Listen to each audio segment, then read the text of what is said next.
Dažnai aš tariuosi matąs, suprantąs daugelį dalykų, tačiau tikrovėje esu aklas. Elgeta Bartimiejus pamoko mane kuklumo ir nuolankumo, parodydamas, kad nesu didžiame gyvenimo kelyje, bet šalikelėje, sėdintis ant savo puikybės pjedestalo ir vis kartojantis: aš žinau, kas yra gyvenimas, aš žinau, kaip reikia gyventi, aš turtingas viskuo, aš gyvenimo viešpats.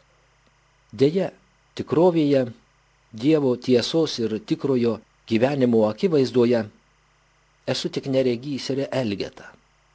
Kristus per Bartimiejų skatina nelikti nuošalyje, šalikelėje, nelikti tamsoje ir netiesoje, bet ieškoti šviesos, ieškoti tiesos, Dievo. Jis moko tikros, nuoširdžios, nuolankios maldos.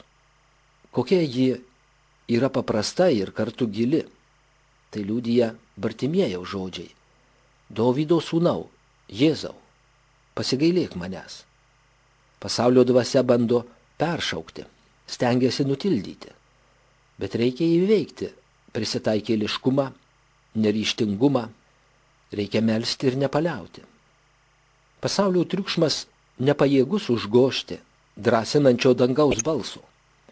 Drąsos, kelkis, jis tave šaukia. Kristus šaukia, kviečia pas save, ragina eiti į šviesą.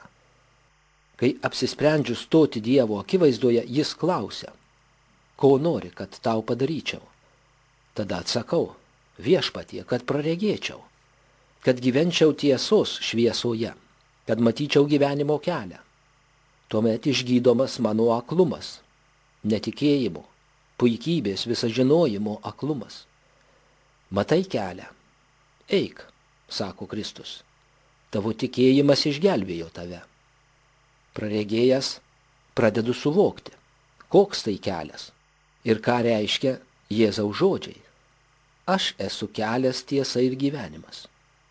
Jericho neregys Bartimiejus praregėjo ir nusekė paskui Jėzų keliu.